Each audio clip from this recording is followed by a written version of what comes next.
Você aí, é sempre bom. Ô, Michel Bastos, Diga. pegando fogo os bastidores do Corinthians, né? E eu vou dizer um negócio pra você, ó, você que tá aí, ó, você que é conselheiro do Corinthians, você que tá aí nos bastidores, se é pra abrir a caixa preta do Corinthians, que tem que abrir, mas não pode ser uma investigação seletiva não, hein, gente? As trolhas do Corinthians, a dívida do Corinthians, né? Os escândalos do Corinthians não começaram em janeiro de 2024, gente. O Corinthians deve 2 bi. O ex-presidente lá, o senhor Duílio Monteiro Alves, quando trouxe o Paulinho, falou: quem vai pagar é a Tausa, que eu estou trazendo para cá, uma empresa que nunca existiu. Tinha que investigar também. Saída do término de mandato, renovaram lá o contrato lá do estacionamento da Arena, sei lá, acho que por 30 anos. Né? Confissões de dívida, 2 bi de dívida. É para abrir a caixa preta do Corinthians, óbvio que é. Mas, gente, tem os caras ali, Casão, Michel, Nori, de camarote, no sofá, dando risada. Tem muita gente com telhado de vidro que não pode estar jogando pé daí não, hein? Ah, você está defendendo o Augusto Melo? Não, eu acho que o Augusto começou mal. Agora, ele tem 5 meses de mandato, vai resolver uma bucha de quase 20 anos. Repito, ele começou mal. Não estou falando que não tem que investigar, tem. Mas estou só falando, Michel Bastos, que não começou em janeiro de 2024 isso aí. Tem muita gente lá apagando incêndio com metanol que não pode. Mas, Benji, eu acho assim, se for abrir caixa preta do Corinthians, nós estamos falando do Corinthians, mas o futebol brasileiro, se for fazer isso aí, vai encontrar muita coisa errada. E de muitos clubes. Mas o Corinthians, eu que joguei bola, vocês, tem muito corintiano aqui. Hoje tem 3 jogadores aqui. Só o Nori que é civil. Mas a gente vê clubes endividados, mas contratando jogadores, pagando milhões. São coisas que eu não consigo entender. Entendeu, Benji? Então, assim, eu acho que eu acho que deveria, se é para falar de caixa B abrir, tem que abrir. E vai ver coisa errada de 20 anos, de muito tempo atrás, não só agora. Ah, vamos falar do Augusto Melo? Pegou já o clube uma draga. Então, eu acho que se for pra fazer, tem que fazer mesmo. E vai pegar muita coisa errada. Então, Nori, eu não tô falando que não tem, hein? Tá? Não tô falando, não. Se tem coisa errada na gestão do Augusto, tem que fazer também, tem que punir também. O problema é o seguinte, eu tô vendo uma movimentação dentro do Parque São Jorge, entendeu? De gente que tem o telhado, não é nem de vidro, é de papel. Tá lá e não pode. Tem várias coisas. Bem, eu vou falar rapidinho sobre isso aí, mas antes quero mandar um abraço para um querido amigo, para o Tom, que é um fã de todos aqui do programa, passou por uma cirurgia grande nos últimos dias, está se recuperando no hospital. Tom, beijo, querido, vai dar tudo certo e logo você está curtindo o futebol da forma como você gosta de curtir. No caso do Corinthians, do Augusto Melo, bem, já é o seguinte, tem muita coisa errada para trás, só que essa última bomba que estourou da história de pagar a comissão para o contrato de patrocínio de camisa, essa é dele. Essa ele tem que explicar por ele. O que está para trás tem que mexer, vai mexer. Quem quer ferrar a vida do Augusto Melo no Conselho Deliberativo do Corinthians, quem quer acabar com o mandato dele, quem tem telhado de papel, de celofane, como você falou, que aguente a bucha. Porque se vai acusar alguém, tem que ter costas para segurar a onda. Agora, nesse caso, que é um caso pesado, que envolve uma pessoa inocente, usada como laranja, para contrato, a gente viu, foi até no blog do Juca Kfouri que foi dada a informação, né? Da pessoa que mora humildemente no litoral de São Paulo, litoral sul de São Paulo, em Peruíbe, não sabe nada do que está acontecendo, teve seu nome, seu CPF usado para fechar um contrato de patrocínio milionário para o Corinthians. Essa conta aí, o Augusto Melo tem que explicar por que chegou na mesa dele. Essa está na comanda dele só. As outras comandas do passado, vai abrir a caixa preta, abre, resolve, limpa o Corinthians, recomeça o Corinthians. Mas essa última parada, a comanda é do Augusto Melo. Eu acho que tem que cobrar. O que me chama a atenção apenas, Walter Casagrande Júnior, é uma indignação seletiva. A Tausa, que o seu Duílio fechou, era num terreno baldio. E não aconteceu nada. A vida seguiu.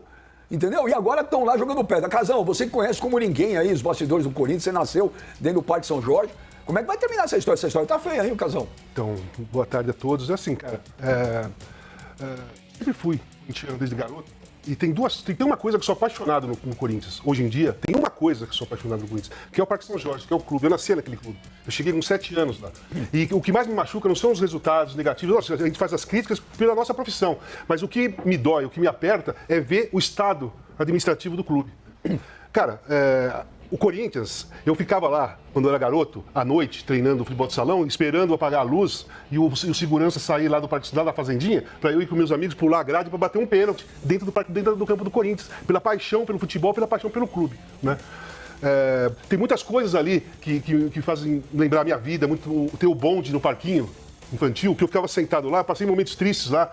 Quando a minha irmã morreu em 79, eu fiquei lá refletindo, chorando, pensando o que eu ia fazer, meu futuro no Corinthians. Então, quando eu vejo um grupo de pessoas, né, de muitos anos, fazendo o que estão fazendo com o clube, porque começou a refletir no futebol desde quando o Duílio entrou. Porque aí o time começou a perder, não ganhou mais títulos, aí vem tudo, sobe tudo, né? Aí é um vulcão entra em erupção. Mas o Corinthians, de 19 para trás, sempre teve problema administrativo, sempre foi uma coisa muito confusa, só que os títulos, o Michel jogou futebol também, ele vai saber, vocês sabem por ser jornalista. Ganhou, a festa corre, ninguém olha para o que está acontecendo. Só que o que aconteceu com o Corinthians? Parou de ganhar. A bola não entra e aparece tudo. 2019 para frente, não ganhou um título. E aí começa a aparecer, eu concordo com você, para mim o Duílio foi o pior presidente da história do Corinthians. Pior presidente da história do Corinthians. Decepcionante. Para mim, porque conheci ele criança, eu era jogador, tinha 18 anos, ele era criança, filho do Adilson. Foi decepcionante.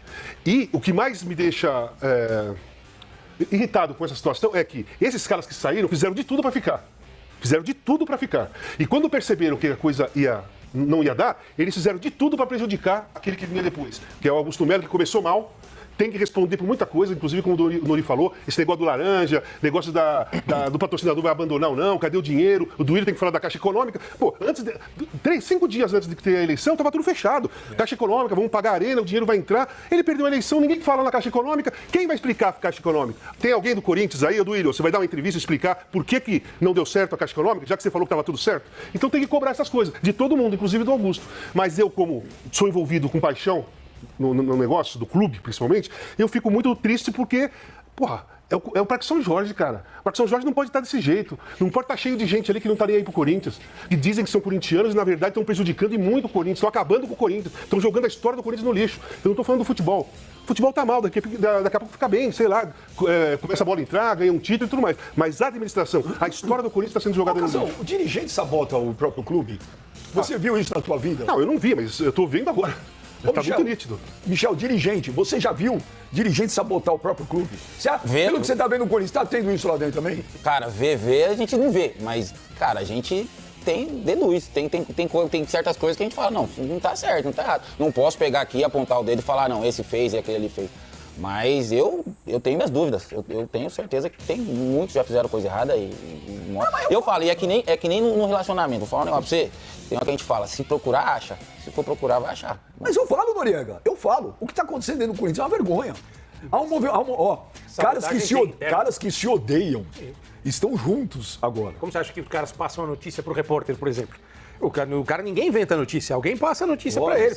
E é do próprio clube que surge. É um inimigo político, é um cara que perdeu a vaga no conselho, é um cara que perdeu a eleição para a presidência, foi traído, o grupo tal, lá no Corinthians tem as chapinhas, né? Que são formadas para as eleições. É o cara que saiu de uma chapinha, perdeu a vaga aqui, ele pega o telefone e passa a informação para o repórter e entrega o que está acontecendo por interesse político. O Augusto falou esses dias que o Corinthians perdeu, ou ainda não, está tentando, um grande patrocínio, né? Que estava praticamente fechado na camisa.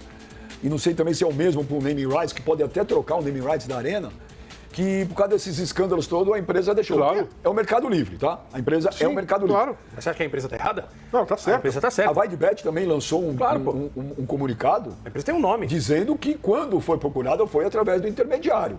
Acontece, gente, que quem falou que não teve intermediário foi o Rubão. Isso não é uma prova. O Rubão disse uma coisa, tem que provar. O problema não disse porque o Augusto falou para ele que não tinha intermediário. Isso é prova? Se eu chegar na frente do juiz e falar, o Nori me falou, tá tudo certo? Prova. Mas o que ele está dizendo, ele ouviu do presidente, o presidente falou para ele, que era diretor, que o negócio não tinha intermediário. Será que ele ouviu mesmo? É o que ele falou. Então, os fatos, as entrevistas que foram dadas, Benja, o próprio Augusto Melo... O Rubão, que era diretor de futebol, tinha que explicar, por exemplo, como é que ele contrata um jogador, o Palácios. Gente, o Palácios, vocês que jogaram bola, o Palácios tem um problema sério de cartilagem. O Corinthians fez contrato de 5 anos, gente. Com um jogador que tem um problema de cartilagem. E não passou por exame médico? Todo mundo passa por exame médico. Aí que eu pergunto, passou e não viram? Passou ou falaram não contrata? Pera um pouquinho. Eu não sei, alguém precisa explicar. Hoje em dia, não viu, cara. Tem todas as aparelhagens que mas alguém mostra qualquer contusão. Por exemplo, uma contusão muscular hoje, distensão muscular, que antigamente era só na confiança do jogador, o médico apertava, tá doendo, não era isso? Cara, hoje você é monitorado até quando dorme. Hoje você vai para uma ressonância magnética, ela mostra todas as coisas que você tem no tamanho do... Sim, mas não é isso que eu estou discutindo, Michel. O que eu estou discutindo falaram, o departamento médico falou e fizeram um contrato de 5 anos. Gente, o Palácio fácil, jogou 15 minutos, não tem previsão de volta, ele tem um problema de cartilagem. Não, mas bem, Aí você tem que investigar quem aprovou. Quem é o responsável por esse Cara, jogador? hoje, por exemplo, no Palmeiras, a estrutura que o Palmeiras tem, você tem uma lesão no treino, antigamente você ia para um hospital. Hoje não. Hoje Lá você, dentro, vai, né? você vai lá dentro, já sai com o diagnóstico. Faz o exame de imagem no próprio então, celular. não tem como dizer, não. Ainda mais o Corinthians. O Corinthians tem uma estrutura para chegar um atleta que vai fazer um contrato de 5 anos e ter um diagnóstico bem feito para poder contratar esse atleta. O Michel, o Corinthians está atrás de lateral esquerdo agora. O Corinthians está atrás de um lateral esquerdo, de um centroavante. Eu não me lembro agora se é um meia e um volante. São 4 jogadores. O Corinthians está atrás de um lateral esquerdo. Acabou de contratar Então, um Palácio que não vai ter condição de Então jogo. isso mostra que os caras erraram. Estão assinando embaixo que erraram. Porque não contrataram o Pedro Raul. Tem 2 centroavantes lá, pelo menos. O Yuri Alberto e o Pedro Raul. Não estão bem? Não estão bem. O Yuri Alberto, eu acho que ele se esforça. É um cara que não desiste nunca da jogada. É um cara que tem raça. Tá fazendo gol. Então, tá fazendo gol, mas ele tem uma deficiência técnica, né? Não é um jogador que segura muito a bola e tal. Agora, o Pedro Raul foi contratado ganhando muito, não tá acontecendo nada. 5 anos de contrato. 5 anos de contrato. Agora você vai atrás de outro centroavante, quer dizer, você vai aumentar uma dívida. E o Corinthians contrata jogadores, na maioria das vezes, não são todos, tá? Não vou generalizar. Jogadores medianos ganhando 2 milhões por mês, 1,5 milhão por mês. Coronado ganha 2 milhões. Exatamente. Coronado ganha 2 milhões por mês. E o Coronado, se você pegar o histórico dele, ele não jogou em nenhuma grande liga, em nenhum grande time, em nenhum lugar. Ele jogou, por exemplo, 2 anos no Campeonato do Tibete. Jogou 3ª ou 4ª divisão inglesa, Jogou em Malta. Jogou em Malta, 2ª, 3ª divisão italiana, foi para a Arábia Saudita e veio para o Corinthians ganhando 2 milhões. Entendeu? Não tô falando se ele é bom ou se ele é ruim. Não estou falando isso. O histórico de jogador, histórico como profissional do futebol dele, não é para fazer um contrato desse tamanho. Quer dizer, se você dá 2 milhões para o Coronado, se você contratar o Gabriel, você vai dar quanto para ele? Você não pode dar 2,5 milhões. Vai dar 2,5 milhões para o Gabriel, se o outro que não tem história... Você